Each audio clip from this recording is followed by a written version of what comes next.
Halo teman-teman semua, salam hangat dari Humasyan India Eba. Jadi di video kali ini aku pengen review lagunya Tulus, Hati-Hati di Jalan, tapi versi financial planning.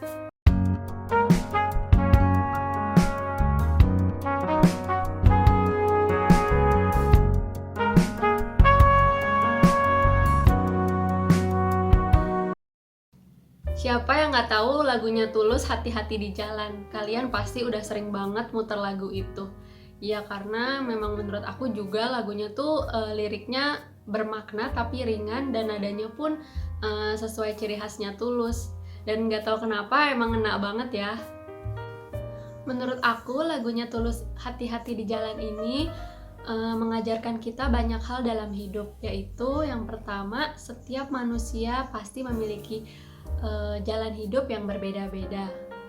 Yang kedua, setiap manusia harus menjadi pribadi yang mandiri, nggak boleh yang namanya bergantung sama orang lain, apalagi berharap sama orang lain. Nah, yang ketiga, setiap hidup manusia pasti memiliki kendala hidup dan tantangan hidup yang nggak bisa kita hindari. Perjalanan hidup memang sudah ditakdirkan oleh Allah. Tugas kita sebagai manusia di saat kita dihadapi dengan momen bahagia itu, kita harus menghargai dan kita harus berusaha maksimal untuk menjaga kebahagiaan itu untuk diri kita sendiri maupun orang di sekeliling kita. Karena setidaknya saat kita sudah pergi, kita akan memberikan kenangan yang berkesan untuk orang-orang sekitar kita.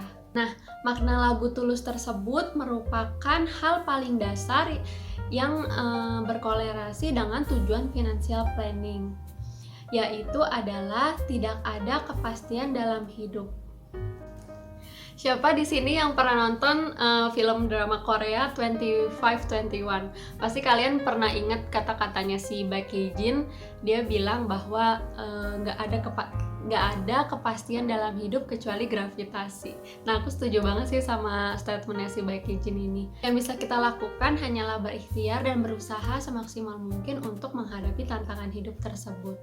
Tantangan atau ketidakpastian hidup yang harus kita tahu dalam aspek financial planning. Yang pertama yaitu seberapa lama kita bisa bekerja untuk menghasilkan active income. 10 tahun, 20 tahun, atau 30 tahun. Rata-rata hidup manusia sekitar 65 tahun, bahkan bisa lebih. Nah, tapi untuk menghasilkan active income ternyata waktu produktif kita itu hanya dengan waktu 30 tahun, dari range waktu 25 sampai 55 tahun. Apakah kita yakin kita bisa bekerja sepanjang waktu itu selama 30 tahun? Ataukah kita ternyata hanya bisa bekerja 10 tahun? Lalu bagaimana kita bisa mendapatkan active income selanjutnya? Yang kedua yaitu jika kita memang bisa bekerja sampai 55 tahun, tapi setelah itu berarti kita pensiun dong dan kita tidak memiliki active income lagi. Nah, bagaimana kita mau hidup di saat pensiun kita? Apakah kita mau bergantung sama orang lain atau kita mau tetap menjadi pribadi yang mandiri? Yang ketiga yaitu selama kita hidup atau selama kita memiliki active income, apa aja sih yang mau kita lakukan untuk diri kita dan untuk orang yang kita sayangi?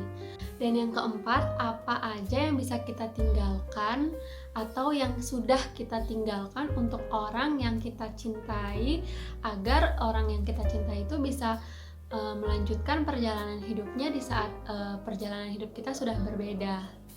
Tantangan atau ketidakpastian hidup yang harus kita tahu dalam aspek financial planning. Pertama yaitu kendala kita dalam mengatur pemasukan dan pengeluaran kita. Yang kedua yaitu kendala sakit kritis, bahkan meninggal. Yang ketiga, kendala inflasi dan ketidakpastian ekonomi. Dan yang terakhir adalah kendala perkembangan teknologi yang begitu cepat. Nah, dari kendala dan tantangan hidup yang ada, maka dari itu kita harus melakukan perjalanan dengan hati-hati dan efektif tentunya. Biasanya kita kalau misalkan mau melakukan perjalanan yang memang kita belum tahu arah dan tujuannya, kita pasti menggunakan Gmaps kan zaman sekarang. Nah, di financial planning ada alat utama yang berfungsi sebagai Gmaps untuk kita dalam merencanakan keuangan kita. Alat Gmaps itu bernama piramida keuangan.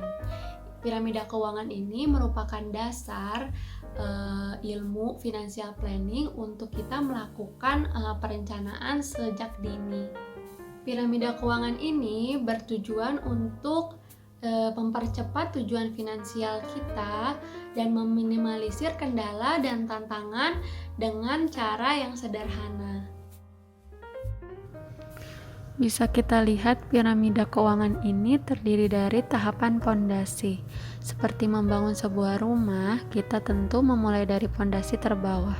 Apakah kita bisa loncat ke pondasi ketiga? Jawabannya adalah bisa.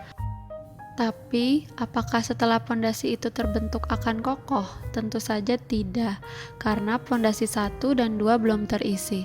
Sama seperti merencanakan keuangan, kita harus konsisten dalam membangun pondasi keuangan sejak dini, bahkan saat pendapatan kita masih minim. Sehingga kita bisa merasakan di tahap keamanan keuangan saat produktif dan kenyamanan keuangan saat non-produktif atau masa pensiun kita. Di pondasi yang pertama, kita harus benahi arus kas rumah tangga kita atau arus kas kebutuhan kita sehari-hari. Tentunya gaya hidup harus menyesuaikan dengan pendapatan yang kita terima saat ini. Kuncinya adalah buat rincian anggaran pendapatan dan pengeluaran secara rinci. Arus kas kebutuhan primer dan sekunder ini tidak boleh melebihi dari 60% dari pendapatan kita. Bagian pondasi pertama yang kedua, saatnya meminimalisir hutang tidak produktif. Apabila masih ada hutang tidak produktif, konsistenlah untuk melunasi hutang tersebut. Anggaran hutang produktif maupun tidak produktif tidak boleh melebihi 30% dari pendapatan kita. Bagian ketiga dari pondasi pertama, siapkan dana darurat. Dana darurat sangat berguna. Apabila ada keadaan darurat, kita jadi tidak mengutak-ngatik anggaran arus kas kita yang sudah kita bentuk atau rencanakan. Dana darurat di sini seperti kendaraan rusak, perbaikan rumah, biaya rumah sakit mendadak, dan biaya lainnya yang tidak terduga. Setiap orang disarankan memiliki dana darurat minimal sebesar 6 kalinya arus kas kita. Kalian bisa menyisihkan per bulannya sekitar 5-10% dari pendapatan yang kalian dapat. Setelah pondasi pertama sudah mulai kita bangun, tentunya kita ingin membentuk tahap keamanan keuangan kita sendiri.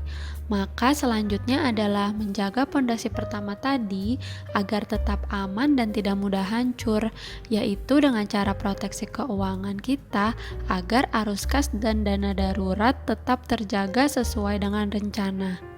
Dan efek jangka panjang kita tidak akan memiliki utang non-produktif, dan bahkan kita bisa dengan mudah membangun aset-aset selanjutnya.